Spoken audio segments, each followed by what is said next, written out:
მოგესალმებით მეგობარნო, როგორ ხართ? მოკლედ დღეს მოგიყვებით ნაბიჯ. როგორ ვისწავლოთ კორეის საერთაშორისო უნივერსიტეტში კორეული ენის კურსზე და შესაბამისად როგორ ავიღოთ ამისთვის საჭირო D4 ვიზა. კალამი, ფურცელი მოინიშნეთ, მოემზადეთ და ყურადღებით მოусმინეთ, ოკეი? ოღონდ თავიდანვე უნდა გავარკვიოთ. კორეის უნივერსიტეტში ბაკალავრი, მაგისტრი და ასე შემდეგ, ეგ არის სხვა. ეგ არის სტუდენტური ვიზა, ეგ არის სხვა ვიზა. ეს ვიზა ეხება მაგალითად შეიძლება არც სტუდენტი ხარ ან ხარ, არ არის პრობლემა. უცბად აი ესე 60 მენდილზე მოგინდა რომ კორეაში წახვიდე და კორეული ენა ისწავლო კორეის უნივერსიტეტში. და ხარ სრულწლოვანი, რაც მთავარია. აი ამ შემთხვევაში მხოლოდ ენის სასწავლოდ რომ მიდიხარ, ამას აქვს ცალკე ვიზა, ოკეი? სტუდენტურ ვიზაში არ აგერიოთ და აი ამ ვიზაზე ვისაუბრებთ დღეს. ვიზამდე აუცილებლად უნდა შეერჩიოთ უნივერსიტეტი, იმიტომ რომ ვიზისთვის საჭირო საბუთებსაც უნივერსიტეტი გაწვდით, ოკეი? ამიტომ დავიწყოთ პირველი. გადაწყვეტეთ კორეაში სწავლა მინდა. პირველ რიგში რაც აკეთებთ, ყველა რომელ უნივერსიტეტში გინდათ სწავლა, ეს უნდა გადაწყვიტოთ. თუ ჯერ არ იცით და გინდათ რომ ინფორმაცია მოაგროვოთ, ანუ ნებისმიერი უნივერსიტეტის ვებგვერდზე, ნახე, რადგან ეხლა მე კორეაში ვარ და ვსწავლობ სეულის საერთაშორისო უნივერსიტეტში, ყველაფერს გაჩვენებთ სეულის უნივერსიტეტის მაგალითზე, თუმცა ძირითადად ყველა უნივერსიტეტს აქვს იგივე მოთხოვნა.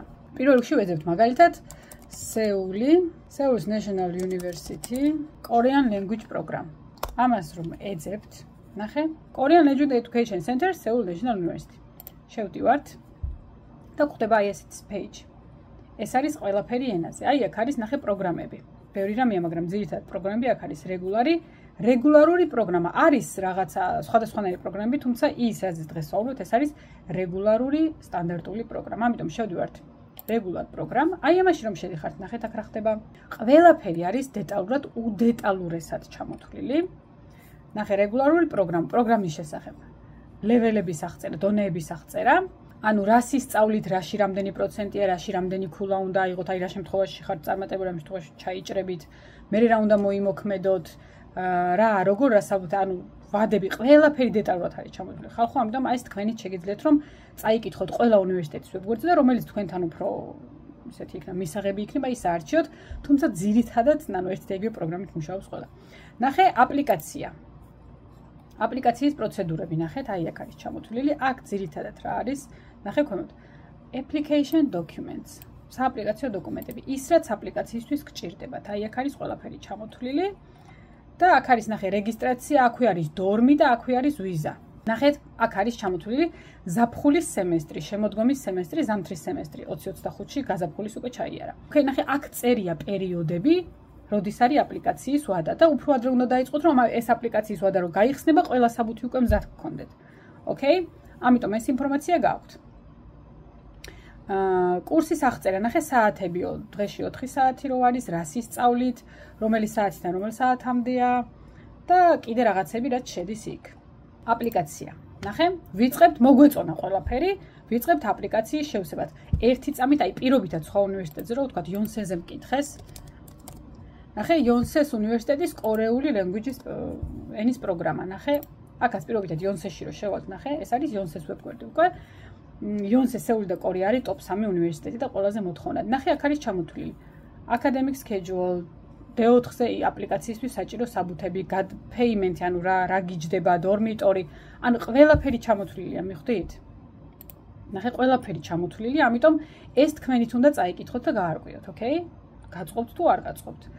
ყველა უნივერსიტეტს ცოტა შეიძლება რაღაც განსხვავებული მოთხოვნა გქონდეთ, ძირითადი მაინც ერთნაირია. ოკეი, ესეც Yonsei. დაუბრუნდეთ ახლა Seoul-ს. ეხლა დავიწყოთ უშუალოდ რა საბუთები გჭირდებათ. აპლიკაციის ფორმა, რომელსაც გვიანავსებთ მე რა. აპლიკაციის ფორმაში გეკითხებიან შენს პირად მონაცემებს, მიზეზებს, მიზნებს, რაღაცა პასპორტი, ასე შემდეგ დაბადების, არაფერი ისეთი რომ ვერ შეავსოთ. მოკლედ აპლიკაციის ფორმას ავსებთ. მეორე, დარჩენის მიზეზი. ანუ ეს არის, როგორ ვთქვა, არაფერი განსაკუთრებული, უბრალოდ თაბახზე უნდა დაწეროთ. რომ სწავლა გინდათ, რატომ მოგწონთ კორეული, ძალიან ესე არ გინდათ, არგუმენტირებული ესე არ გინდათ. თავისუფალ ფორმატში დაწერთ თქვენი დარჩენის და წასვლის მიზეზს, ოკეი? იმიტომ რომ ენის სწავლა გინდათ, ძირითადი ეგ არის.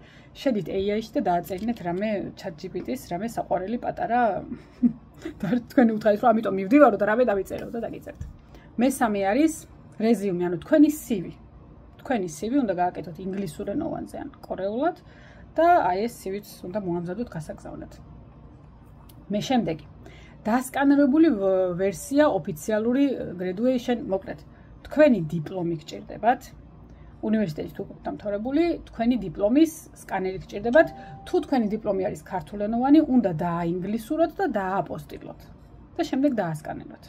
ოკეი, აპოსტილი დაგჭირდებათ ყველა შემთხვევაში.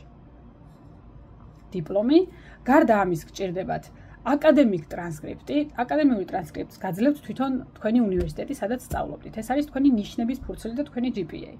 ოკეი, მიწერთ რომ გამარჯობა, ამა და ამ წლებში ვსწავლობდი, ამა და ამ ფაკულტეტზე, სახელი გვარი და თუ შეიძლება გამომიგზავნეთ ჩემი აკადემიური ტრანსკრიპტი და მოგაწვდიან უპრობლემოდ.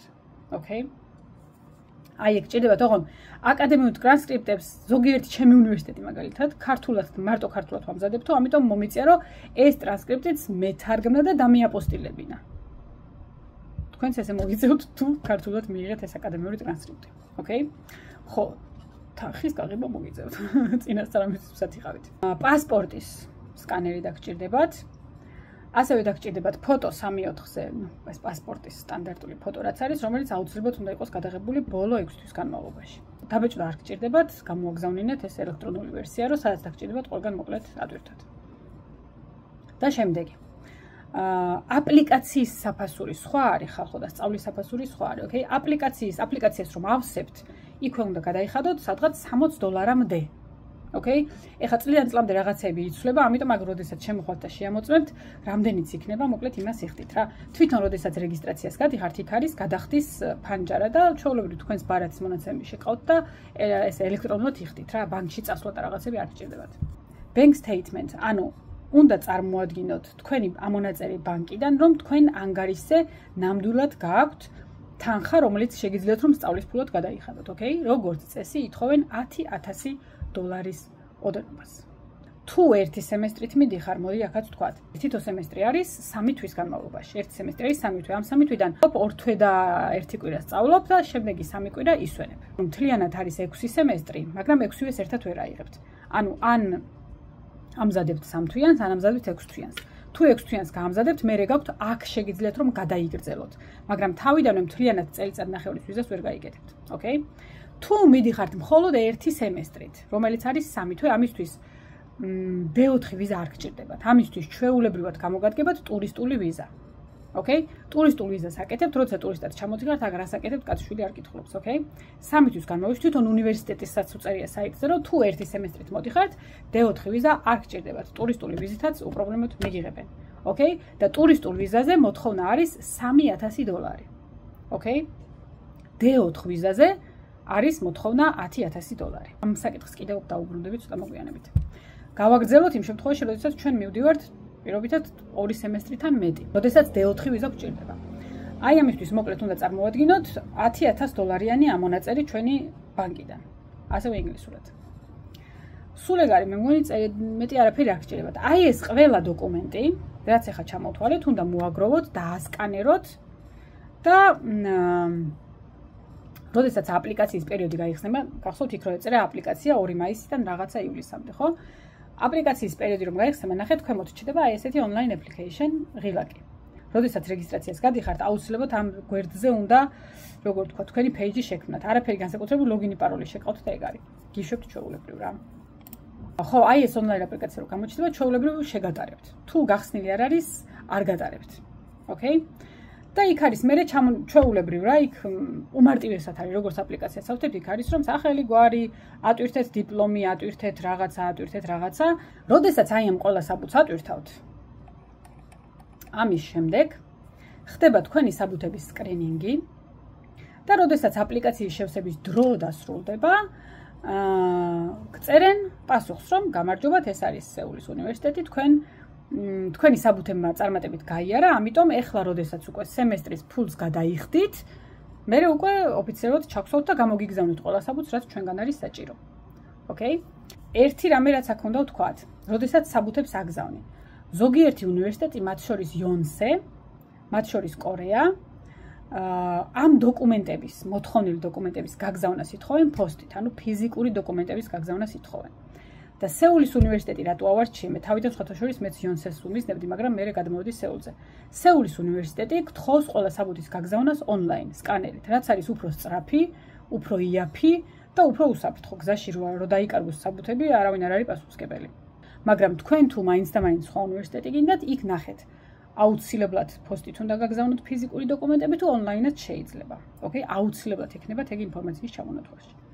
ოკეი, ამიტომ ან გავაგზავნეთ მეილით ეს საბუთები, ან გავაგზავნეთ ფოსტით. ოკეი? ნახე რეგისტრაციის გვერდზე რომ გადადიხართ, აქ წერია ფასები. ერთი სემესტრი არის 1.800.000, გული არ გაგისკდეთ, ბოლოს 3 0-ს გულთან ახლოს არ მიიტანთ, 1800 ვონი, რომელიც დოლარში არის გაცილებით ნაკლები, სადღაც $1,200-მდე გამოდის რა. 1.800.000 ვონი, იმ წუთას რამდენი იქნება into USD დოლარში. ნახე, არის 1321, 1325 მაქსიმუმ დოლარი.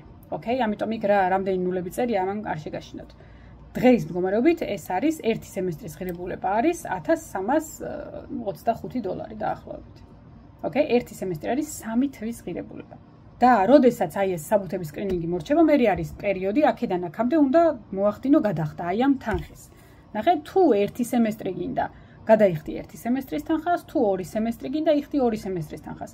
როდესაც იქ გადახდას აკეთებ, არის რომ რამდენი სემესტრი გინდა, ნიშნავ ორი სემესტრი, სამი სემესტრი და ასე შემდეგ. თუ D4 ვიზა გინდა რომ მოამზადო, აუცილებლად მინიმუმ 2 სემესტრის უნდა გადაიხადო წინასწარ. ოკეი, როდესაც 2 ან მეტი სემესტრით ჩამოსვლას აპირებ კორეაში. და როდესაც გადახდას გააკეთებთ, ქვითარი მოგდის მეილზე, პრობლემა არ არის. ანუ ესეც ონლაინ ხდება, ყველაფერს თქვენის ბარათის მონაცემს უთითებს და მოკლედ გაჭრით რა. როდესაც გადახდას გააკეთებთ და მორჩება აი ამ გადახდების პერიოდი, შემდეგ უკვე კორეის უნივერსიტეტს იქ მეილიც არის მითითებული, წერთ რომ იდეაში თვითონაც კი ხვდებიან მაგას, მაგრამ აუცილებლად წერთ რომ მე მოვდივარ 2-ზე მეტი 2 სემესტრით, ამიტომ უნდა გავამზადო D4 ვიზა და გთხოვთ გამომიგზავნოთ საჭირო დოკუმენტები. რა არის ხა ეს საჭირო დოკუმენტები, ამაზე მოგვინებთ გეტყვით. როდესაც გადახდას ახორციელებთ, როდესაც უკვე სწავლის ფულს იხდით, მოგდით უკვე დასტოი რომ კი თქვენ ჩაირიცხეთ ენის კურსზე. ოფიციალურად და თქვენი მონაცემები უკვე თქვენს my page-ზე გამოჩნდება და გადახდილი რო გაქვთ ეგეც ჩანს. ანუ უნივერსიტეტში ეგ არის მოსმორჩა. ახლა უკვე უნდა დაიწყოთ D4 ვიზაზე მუშაობა. და როდესაც D4 ვიზა გექნებათ, აქ უნივერსიტეტში არის რომ ანუ ხომ უნდა გაარკვიონ რომელ ლეველზე დაგსვან რა. თუ საერთოდ არაფერი არ იცით და ნულიდან გიდათ დაწყებათ, იქაც წერთ მეილში რომ ნულიდან ვიწყებ, ამიტომ პრობლემა არ არის პირდაპირ ნულოვან ჯგუფში ჩამსვათ. თუ რაღაც გარკვეულ დონეზე უკვე გააქვთ და ზედა საფეხურით გინდათ დაწყება, გაწერინებენ ტესტს. ონლაინ წერთ ტესტს, გიგზავნიან რაღაც ფაილებს, გინიშნავენ დროს, ტესტს წერ და შემდეგ არის გასაუბრება. ამასაც Zoom-ის საშუალებით გაგესაუბრებიან, რომ თქვენი ლაპარაკის ის დაადგინონ რა და აი იმის შემდეგ, როდესაც გაივლი აი ამ ონლაინ ტესტირებას, გადაწყვეტენ რომელ ლეველზე დაგსვან. ანუ თქვენთვის შესაბამის ჯგუფს შეგირჩევენ. მე პირადად ინტერვიუ რომ ჩამინიშნეს, მე მინდოდა აორიდან გაგრძელება, ინტერვიუ რომ ჩამინიშნეს, საათები ხო ძალიან აცდენაში ვარ ჩვენთან და დამავიწყდა რომ ინტერვიუ მქონდა, ხალხო დამეძინა დილით რომ გავიღვიძე, მე გამახსენდა რომ შუაღამისას 5 საათზე მქონდა გასაუბრება და მოკლედ მივწერე რომ მეთქი ძალიან დიდი მოდიში. და მოკლედ ვერ დავემთხვიეთ ერთმანეთს, ესე ვქნათო, ისე ვქნათო, მეთქი ვერა ვმუშაობ და ვერ გემთხოვით და მოკლედ ბოლოს ისე გადავწყვეტ რომ კარგია რომ ჩამოხვალთო, აქო პირადად მასწავლებელთან გავივლი გასაუბრებას და რომ ჩავედი უნივერსიტეტში, ჯერ არ ვიცოდი რომელ ჯგუფში ვიყავი, პირველ დღეს უნივერსიტეტში რომ მივედი, შემიყვანეს, ჩამიტარეს გასაუბრება და ამის მიხედვით გადაწყვიტეს რომელ ჯგუფში შევეშვი. და ამის შემდეგ უკვე შეიყვანეს ჩემი მონაცემები ჩემს my page-ზე. მოკლედ უნივერსიტეტის ამბები მოვაგვარეთ. ახლა გვჭირდება D4 ვიზა, თუმცა D4 ვიზამდე ასევე გვჭირდება ჩვენ საცხოვრებელი. თქვენ თუ გადაწყვეტთ რომ სასტუმროში უნდა იცხოვროთ, თქვენი ნებაა, მაგრამ თუ გინდათ რომ იცხოვროთ უნივერსიტეტის დორმში, უნივერსიტეტის საერთო საცხოვრებელში. ამ შემთხვევაში ნახეთ, აი აქ ასევე ჩამონათვალში არის დორმიტორი. აი ამ დორმიტორზე რომ გადადიხართ, ნახეთ, აი აქ არის ჩამოთვლილი სხვადასხვა ტიპის ოთახები. შესაბამისად სხვადასხვა ფასები. ნახეთ, სემესტრის ღირებულება არის დაახლოებით, ნახე ოთახის მიხედვით განსხვავდება, საშუალოდ არის $600-დან $900-მდე რა. უძებნით ინფორმაციას, რომელი ოთახი უფრო მოგწონთ და აარჩევთ. ასევე აი ეგ დორმზე გადიხართ, ნახე, ჩეკინი და ჩეკაუთის შესახებ ინფორმაცია წერია. პერიოდები წერია, ნახე აპლიკაციის პერიოდი, როდის უნდა დაწერო განაცხადი, როდის მოგივა პასუხი, როდის უნდა გადაიხადო, როდის მოგივა მერე დასტური და მერე საბუთი, რომ შენ ნამდვილად გადახდილი ხარ და გელოდებით აი ამ დორმში. ყველა ინფორმაციას აი ამ დორმის წარმომადგენლები, ანუ რეგისტრაციას რომ გადიხარ, მოგდის მეილი, რომ აი ამ მეილზე ეკონტაქტე ადამიანს.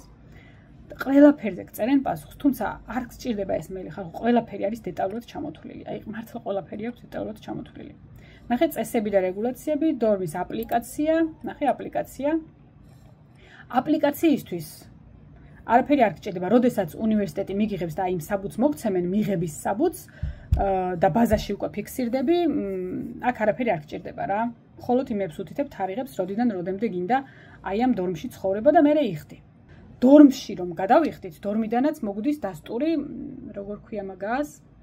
resident ის ქვია რა, მოკლედ რომ ნამდვილად ამათთან ხარ დარეგისტრირებული და აქ ცხოვრობ. იმიტომ რომ მე გჭირდება შენი მისამართი შეიყვანო ვიზაში, ოკეი? კარგი, მოკლედ უნივერსიტეტი მოვაგვარეთ, დორმი მოვაგვარეთ, ახლა ვამი აი ეს ერთი ცალი ბუზი თუ რაღაცა ჯანდაბა დაფრინავს და ტვინი შეჭამა. ახლა უკვე ვიწყებთ D4 ვიზისთვის მზადებას. ოკეი? რა გჭირდება აი ამ D4 ვიზისთვის? ყველაზე მარტივად აქ რო გითხრათ, შედიხართ ვიზა კორეა. ნახე, ვიზა კორეას რო წერთ, გიგდებს კორეა ვიზა პორტალი. ეს არის ოფიციალური პორტალი. ავიღოთ ინგლისური, თუმცა აი აქანაც რო აიჩიოთ ინგლისური, უკვე ყველაფერი ინგლისურად არის. და არ იცით მაგალითად რა ვიზა გჭირდებათ, ხო? ნუ არ ვიცი პირობითად, მაგრამ ვიცი რომ სასწავლოდ მივდივარ ენის კურსზე. ეს უნდა მოუკლა ეს კოღო. ვიზა ბაი კატეგორიის. ნახე, ვიზა კატეგორიების მიხედვით, რომ მივხვდე რა ვიზა მჭირდება. ნახე, აქ შევდივარ და ნახე როგორ არის. მოკლე პერიოდის ვიზიტი, ეს არის ტურისტული. სამედიცინო, ნახე, study language training, ეს გჭირდება ჩვენ. ნახე, ჩამოთვლილია რა, ტრეინი, ესა, ისა, ქორწინება, გემი და ასე შემდეგ. მოკლედ ყველაფერი ჩამოთვლილია, თქვენ რომელიც გინდათ ჩვენ ამ შემთხვევაში გჭირდება. ნახე, study და language training. აი ამაში რომ შედიხართ, ნახე, აქ ჩამოთვლილია. ბაკალავრზე სწავლობ, მაგისტრი უნდა ისწავლო, დოქტორზე, რისერჩი, გაცვლითი პროგრამის სტუდენტი ხარ თუ რა ხარ, ნახე, ყველა სხვადასხვა ვიზა ჭირდება. ჩვენ გვჭირდება, ნახე, Korean language training. Language training, კორეული ენის კურსის, რომელიც არის D4-1 ვიზა. ნახე, ვიზა ნავიგატორში გადავდივართ და ნახე, აქ წერთ. კონტინენტი ევროპიდან მივდივართ, purpose of stay, დარჩენის მიზეზი აქ გჭირდება, სად არის language training, აქაც ვეძებთ. Study language training, ამას ვირჩევთ. ქვეყანაში ვარჩევთ საქართველოს, ABCD, ჯორჯია და დარჩენის პერიოდი 90 დღე არის სამთვიანი ტურისტული ვიზა რაც არის. 91 დღე ან უფრო მეტი, აი ამას ვარჩევთ. ნახე? და ვაძლევთ search-ს. ნახე, ჩამოგვითვალა ვიზის ისინი რა ქვია, ტიპები. ჩვენ ხო ვიცით რომ D4 ვიზა გვჭირდება, ამიტომ ნახე ვეძებთ D4-1 ვიზა. სადა ხარ? D4-1, ნახე, language training. აი ამას რომ დავაწვევი, ნახე, ქვემოთ მიშლის ყველა დოკუმენტს რაც კი მჭირდება. ეხლა მოდი ვნახოთ რა გვჭირდება ვიზისთვის. ეს აპლიკაციის ფორმა, რომელიც ელექტრონულად უნდა შეავსოთ, როცა ის სხვა საბუთები გექნებათ, მაგას მიუბრუნდები. პასპორტი, რა თქმა უნდა, დასკანერებული ვერსია, ფოტო 3/4-ზე, რომელიც ბოლო 6 თვეში უნდა იყოს გადაღებული. ფი არის ვიზის ღირებულება. პირობითად, როდესაც 6 თვით მიდიხარ, მე მგონი $60 იღებს, მაგრამ თუ გინდა რომ აი ეს შენ ვიზას კონდეს უფლება, რომ კორეიდან გახვიდე, შეხვიდე, მაგალითად, რა ვიცი, ჩინეთში გადასვლა მოგინდა, ან სადღაც გადასვლა მოგინდა, აი გასვლა შესვლის უფლება რომ კონდეს, მე პირადად მაგას ქვია multiple entry. ანუ ბევრჯერ შესვლა გასვლის უფლება, ამაში გადავიხადე $90. A copy of business registration certificate. აი ამას business registration certificate გიგზავნით თქვენი უნივერსიტეტი. გახსოვთ რომ გითხარით რომ უნივერსიტეტს უნდა მიწერეთ, რომ გთხოვთ ეს საბუთები გამომიგზავნეთ. უნივერსიტეტს მეილს რომ წერთ, ეუბნებით რომ გთხოვთ გამომიგზავნეთ a copy of business registration certificate. ამას გიგზავნით უნივერსიტეტი. შემდეგი. Standard acceptance letter, ანუ ეს არის წერილი რომ მიღებული ხართ. ამასაც გიგზავნით უნივერსიტეტი. ამიტომ მეილში წერთ რომ პირველი ეს დოკუმენტი გამომიგზავნეთ, ასევე გამომიგზავნეთ ეს დოკუმენტი. ჩემ რომ მე ნამდვილად მიღებული ვარ. ოკეი? და ასევე გიგზავნიან მაგასთან ერთად გადახდის ქვითას, რომ თქვენ ნამდვილად გადახდილი გაქვთ სწავლის საფასური. შემდეგი რა გჭირდებათ? Certificate and enrollment documents providing the highest level. თქვენი დიპლომი გჭირდებათ. თქვენი დიპლომი, როგორც უკვე გითხარით, თუ ინგლისური არ აქვს, დაინგლისურებული, თარგმნილი და დააპოსტილებული. გჭირდებათ გაამზადეთ და იდეთ. ქვემოთ ჩავედით, კიდე აქ მე რაღაც სხვადასხვა ქვეყნებისთვის არის შეზღუდვები, არაფერი არ გვაინტერესებს. შემდეგი არის ბანკიდან ამონაწერი, რომ თქვენ ანგარიშზე გიდევთ $10,000. ბანკის ამონაწერი აუცილებლად უნდა იყოს ბოლო 30 დღეში გაკეთებული. მე-6, ასევე training plan. Training plan-საც გიგზავნით უნივერსიტეტი. ანუ აი ამ ყველაფრიდან უნივერსიტეტს წერთ, რომ გამომიგზავნოს მიღების წერილი, business registration card-ი და training plan-ი, ასევე გადახდის ქვითარი. აი ამ 4 დოკუმენტს გიგზავნით უნივერსიტეტი. ამ ყველაფერს ამობეჭდავთ და დადებთ იმ დოკუმენტს თქვენს დიპლომთან, იმასთან რა ქვია, პასპორტის კოპისთან ერთად და კიდე რა იყო ბანკიდან ამონაწერთან ერთად. აი ეს დოკუმენტები რაც გჭირდებათ. აი ამ დოკუმენტებით მიდიხართ უკვე კორეის საელჩოში. მიგაქვთ დოკუმენტები, არაფერი განსაკუთრებული, შეამოწმებენ, დაიტოვებენ დოკუმენტებს და 20 დღის, 20 სამუშაო დღის ვადაში თქვენ უკვე არ მოგდით პასუხი, თქვენ უნდა შეხვიდეთ და აი ამ ვიზა პორტალზე check application status. აი მაშინ რომ შედიხართ, ნახე? აი აქ მე შეიყვანთ თქვენს მონაცემებს, პასპორტის ნომერს, დაბადების თარიღს, რაღაცა და search რომ მისცემთ, აი აქ ამოგიგდებთ უკვე თქვენს გამზადებულ ვიზას. იქვე ექნება ამობეჭდვის ნიშანი და მისცემთ რომ ჩამოტვირთო, რომ ეს რა ქვია, აპლიკაციის ფორმა ამობეჭდოთ. Okay? ვიზის იმას რაც შეეხება, როგორ ვავსებთ ვიზას.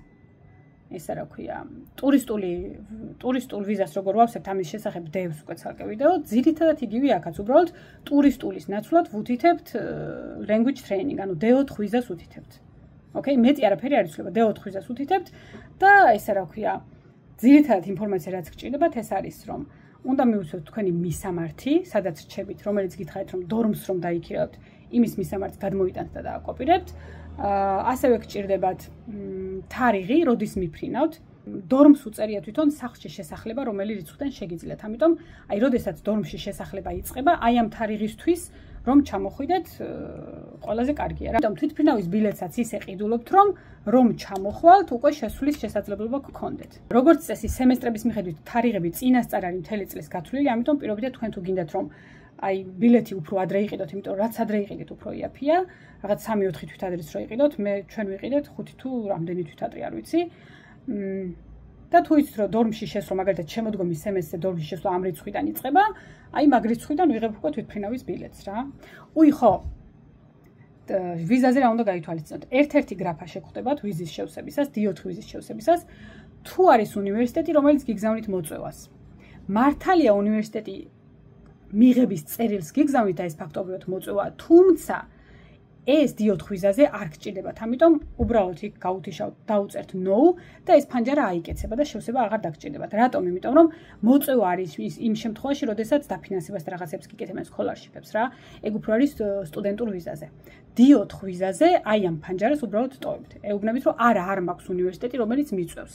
Okay, no-ს უთითებ და ეს ფანჯარა აიკეცება. დანარჩენი, როდესაც ეს საბუთები მიგაქვს იმაში, რა ქვია, საელჩოში თვითონ იციან, რაც უნდა გააკეთონ. გარდა მაგისა, რაიმეზე კითხვის ნიშანი თუ გაქვთ, შეგიძლიათ საელჩოს დაურეკოთ და კითხოთ, ნებისმიერ კითხვაზე დაგიბრუნებენ ძალიან ადეკვატურ პასუხს, okay? ინგლისურად ვთქვათ. ინგლისურად. როდესაც კორეაში ჩამოდიხართ D4 language training visit. თქვენ კორეაში მუშაობის უფლება არ გაქვთ. ზუსტად ამიტომ, რომ თქვენ კორეაში მუშაობის უფლება არ გაქვთ და შემოსავალი ვერ გექნებათ, გთხოვენ აი ამ $10,000-იან დამადასტურებელ დოკუმენტს, რომ თვითონ დარწმუნებულები იყონ, რომ ამ 6 თვის განმავლობაში შენ არ გაგიჭირდება და მშიერი არ მოკვდები. Okay, მაგიტომ გჭირდება ეს $10,000. კორეაში კორეულმა კომპანიამ რომ შენ თანხა გადაგიხადოს, ამის უფლება არ გაქვთ ხალხო. აი ვიღაცასთან ისე ვიმუშავებ და არ ვიტყვი, ესეც უფლება არ გაქვთ. კანონდარღვევაა და თუ აღმოგიჩინეს, ეგრევე გამოგაგდებენ რა. როდესაც გადის 6 თვე, როდესაც 6 თვიან პერიოდს გავივლით, 6 თვის შემდეგ გეძლევათ მუშაობის უფლება. ოღონდ გააჩნიათ თქვენი ენის ლეველს. მაგალითად, თუ ხართ მესამე ლეველი და უფრო მაღალი, გეძლებათ part time, ანუ ნახევარ განაკვეთზე 20 საათი მუშაობის უფლება. ამისთვისაც, თქვენ რომ მუშაობის უფლება გქონდეთ, უნივერსიტეტმა უნდა მოგცეთ დახასიათება, ასე ვთქვათ, სპეციალური წერილი, რომელშიც ჩანს, რომ თქვენ ნამდვილად დასწრება გაქვთ იდეალურად, ანუ 90%-ზე მეტი დასწრება უნდა გქონდეთ. ანუ თქვენ თუ უნივერსიტეტს აცდენთ დაბალი ქულები გაქვთ, ამ საბუთს უნივერსიტეტი ვერ მოგცემთ. მიხვდით, ანუ იქ ხო ფიქსირდება, როდის სწრებით და როდის აცდენთ. სულ საათებში გითვლიან, მართლა საათებში გითვლიან, რამდენს დადიხარ და რამდენს აცდენ. თუ მუშაობა გინდათ და მაგალითად თუ კარგი სამსახური იშოვეთ, აი ამ სამსახურმა უნდა მოგცეთ მერე კონტრაქტი, რომელსაც წაიღებს და მოითხოვთ სამუშაო ვიზას. ანუ ვიზა უნდა შეცვალოთ თუ გინდათ რომ იმუშაოთ. D4 ვიზით კორეაში ვერ იმუშავებთ. 6 თვე მინიმუმ ვერ იმუშავებთ, 6 თვის შემდეგ გექნებათ 20 ან 30 საათი, ან ცოტა უფრო მეტი გააჩნიათ თქვენ ენის დონეს. კიდევ ის თქმა მინდა, როდესაც ჩამოდიხართ კორეაში, D4 ვიზით, ანუ რჩებით 3 თვეზე მეტხანს, აუცილებლად გჭირდებათ Alien Registration Card-ი ქვია. დაახლოებით იგივე როგორც პირადობის მოწმობა, ანუ უცხოელის პირადობის მოწმობა, რომ აი ჩვენ ხო ვიცით, რომ როდესაც საზღვარგარეთ ვართ, აუცილებლად პასპორტი ყოველთვის თან უნდა გქონდეს. როდესაც კორეაში ჩამოდიხართ, აი ამ ბარათს აკეთებ, ეს არის როგორც ID ბარათი და აღარ გჭირდება რომ პასპორტი ყველგან ათრიო. Okay? და როდესაც ამ ბარათს აკეთებთ, ამ ბარათს აქვს ძალიან ბევრი დადებითი თვისებები. მაგალითად, ჩვენ რომ ვიყიდეთ ტელეფონის ნომერი და თანხა ჩავრიცხეთ, გვითხრეს ბარათი გაქვთო, რაღაცა ის კარდიო, არაო, ამიტომ ვიყიდეთ ძვირად, ეს ბარათი რომ გქონოდა, ვიყიდით ნახევარ ფასად. ანუ ტურისტებისთვის ღირს სხვა ფასი, უკვე დარეგისტრირებული ადამიანებისთვის ღირს გაცილებით იაფი. მოსვლიდან ერთი თვის ვადაში აუცილებლად უნდა გაიაროთ რეგისტრაცია და აუცილებლად უნდა აიღოთ აი ეს ბარათი, ამ ბარათზე მე ცოტა ცალკე მოგიყვებით დეტალურად რა. ხო, სხვა ისეთი არაფერი არ გჭირდებათ. რაც გჭირდებათ ის არის, რომ აუცილებლად უნდა იაროთ უნივერსიტეტში და აუცილებლად უნდა ისწავლოთ. სწავლა ძალიან მკაცრია, ძალიან მოთხოვნა, ძალიან ბევრს გთხოვენ, ძალიან ბევრ მასალას გასწავლიან. ენის კურსზე სწავლა არის ორშაბათიდან პარასკევის ჩათვლით, არის დღეში 4 საათი და გასწავლიან 4 კომპონენტს: წერა, კითხვა, ლაპარაკი და მოსმენა. სწავლება მთლიანად მიმდინარეობს კორეულ ენაზე, არავით არის ინგლისური. ცოტა ძნელია, ხო? იმიტომ რომ მიუჩვეველი რო ხართ, მე-11-ს თუ ნულიდან იწყებთ, მაგრამ შეუძლებელი არაფერი არ არის. საზღვარგარეთ რომ მიდის ხალხი ერთი სიტყვა არ იცის ხოლმე, მაგრამ დროთა განმავლობაში ძალიან მარტივად სწავლობენ. ამიტომ, როდესაც თვითონ უკვე კორეაში ხართ და უნივერსიტეტის გარდა ყოველდღიურად სულ კორეელებთან გიწევთ ურთიერთობა და კორეულად საუბარი, გაცილებით მარტივად სწავლობთ რა. ამიტომ არ შეგეშინდეთ, რომ აი მე ყველაფერს კორეულად ხდიან, როგორ უნდა გავიგოთ მაგალითებში, სპექტაკლებს გიდგამენ, რომ გაგაგებინონ რას ნიშნავს ესათვის გრამატიკის ფორმა. ამიტომ მაგ მხრივ პრობლემა არ გექნებათ. უბრალოდ გაითვალისწინეთ, რომ ძალიან ბევრი მეცადინეობა მოგიწევთ. და გართობისთვის ესე დრო არ დაგრჩებათ. გართობა არ დადეგებს, აი სემესტრებს შორის დასვენება რომ გექნებათ. და დაჯექით და დასერჩით. ანუ ესე სხვა თქვენს ნაცვლად ვერ დასერჩავს. ანუ ყველას ესე ყველა დეტალს სათითაოდ ვერ აგერ რამდენი ხარ 40 წუთია ვიდეოს ვიწერ. აი 40 წუთიან მასალას მესიჯში როგორ მოგწერთ ხომ შეუძლებელია. ამიტომ გეუბნებით რომ თქვენით უნდა მოძებნოთ. აი დაჯექით მოძებნეთ, დასერჩეთ და თუ იქ უკვე მოძებნეთ და კიდე რაღაცა ვერ გაიგეთ და ვერ მიხვდით, შეგიძლიათ რომ მოიწეროთ და აუცილებლად გიპასუხებთ. Okay? მაგრამ ის რისი დასერჩვათ თქვენითაც შეგიძლიათ, დაჯექით და დასერჩეთ. Okay? სხვადასხვა უნივერსიტეტებს სხვადასხვა მოთხოვნები აქვთ. ამიტომ უნდა შეხვიდეთ, ფასებიც იცვლება რაღაცა სიტუაციიდან და იმიდან გამომდინარე. ამიტომ უნდა შეხვიდეთ და როცა უკვე გადაწყვეტეთ რომ გინდათ, რამდენიმე თვით არა, კარგი ხნით ადრე უნდა დაიწყოთ მომზადება, დასერჩვა, დოკუმენტების მომზადება.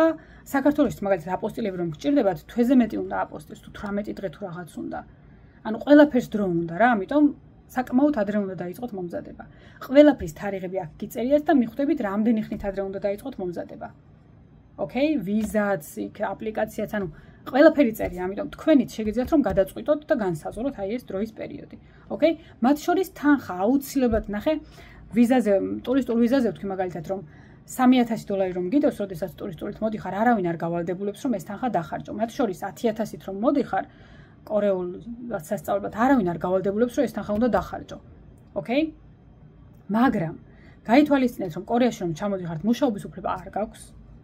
ტრანსპორტი, კვება, რა ვიცი, ადამიანი ხარ, 1000 რამე გჭირდება, ხო რაღაც ტანსაცმელი, სეზონი იცვლება, იქ რაღაცა წამალი შეიძლება დაგჭირდეს.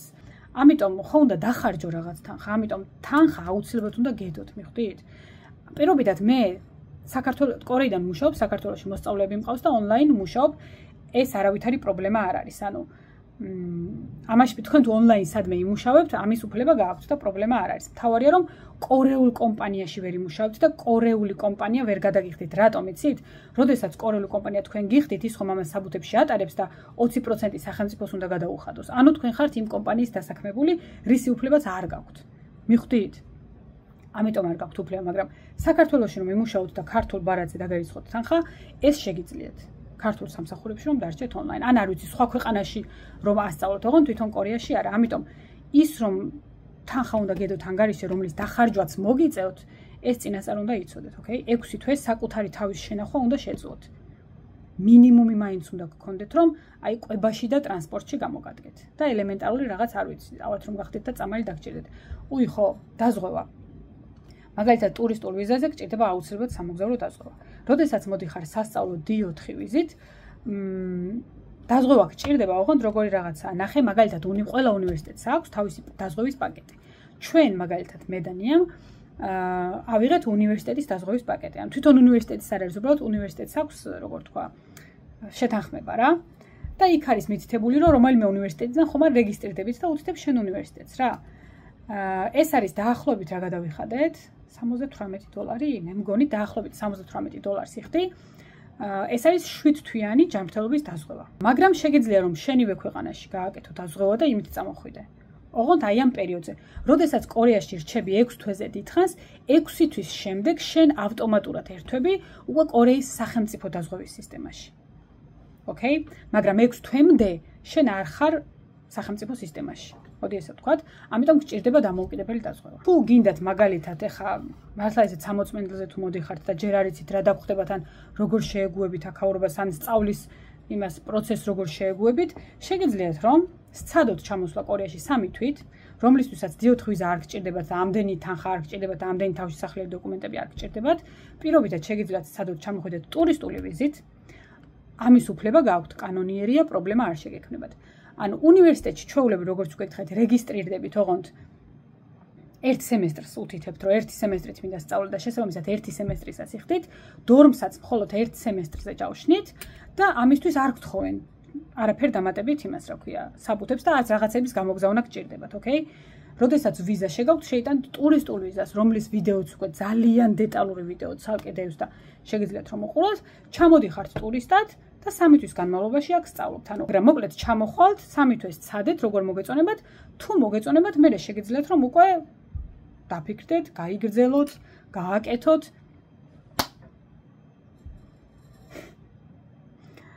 უნდა მოკლა.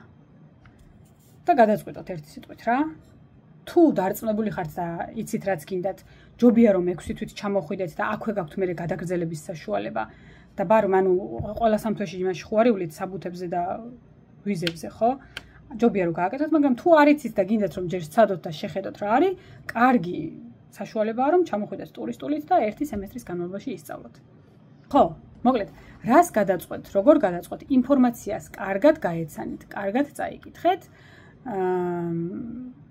კარგად მოსერჩეთ და თუ რაიმე კითხვა მაინც დაგრჩათ, ან თუ გადაწყვიტეთ და გინდათ დახმარება, აუცილებლად ხალხო არ მოგერიდოთ, მოიწერეთ, ყველას გიპასუხებთ, ყველას დაგეხმარებით, დაგაკვალიანებთ, მოგცემთ მიმართულებას და თუ ბოლოს გადაწყვიტეთ და ჩამოდიხართ, აქაც მოკლედ დაგხვდებით და დაგაკვალიანებთ და მით უმეტეს თუ ჩემს უნივერსიტეტში ჩამოხვალთ ხომ, აქ ვიქნები და მოგხედავთ.